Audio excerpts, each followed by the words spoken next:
नाज़रीन, और अब आपको बताएं, मसनूआत की कीमतों में इजाफे से ओपन मार्केट में महंगाई का तूफान आएगा और अशिया ज़रूरिया में भी मज़ीद इजाफा होगा। इसी हवाले से मज़ीद तफसीलात जान लेते हैं परवेज इकबाल से। जी बताइएगा। जी बिल्कुल, महंगाई में पिसी हुई अवाम पर हुकूमत की जानिब से एक बार फिर पेट्रोलियम बम गिरा दिया गया है। पेट्रोल में 5 रुपए जबकि डीजल की कीमत में 13 रुपए इजाफा कर दिया गया है। मेरे साथ शहरी मौजूद है, मज़ीद जानते हैं इनसे कि इस पेट्रोलियम मसनूआत की वजह से आपको क्या परेशानी दरकार? परेशानी ये है कि रोजाना सारा मजदूरी करने वाले परेशानी तो होते हैं। रोजाना पेट्रोल पंप गिरा दिया जाता है, मोटरसाइकिल का पेट्रोल पूरा नहीं होता और 300-400 दिहाड़ी लगाने वाला छाबड़ी वाला क्या मजदूरी करेगा? 300 का घर का पेट्रोल पूरा करे या घर के खर्चे या बच्चों को खिलाए। आए रोज रोज जब आराम होती है, सुबह पेट्रोल पंप गिरा पड़ा होता है। सब्जियां महंगी, घी महंगी और चीनी महंगी होती है। इनसे आवाम सबको परेशानी है। इसके अलावा और हर चीज महंगी हो रही है।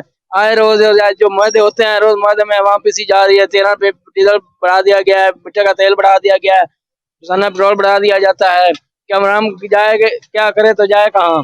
इसका क्या है, हमारा आवाम से ये हुकूमत से मुतालबा है कि पेट्रोल को फौरन की कीमत कम की जाए और आवाम को एक अच्छा रिलीफ दिया जाए। ये शहरी का कहना है कि हमारा हुकूमत से मुतालबा है कि पेट्रोलियम मसनूआत की कीमतों को कंट्रोल करके कम किया जाए ताकि हम सुकून का सांस ले सकें। जी, परवेज इकबाल हमें तफसीलात से आगाह कर रहे थे, बहुत शुक्रिया आपका। और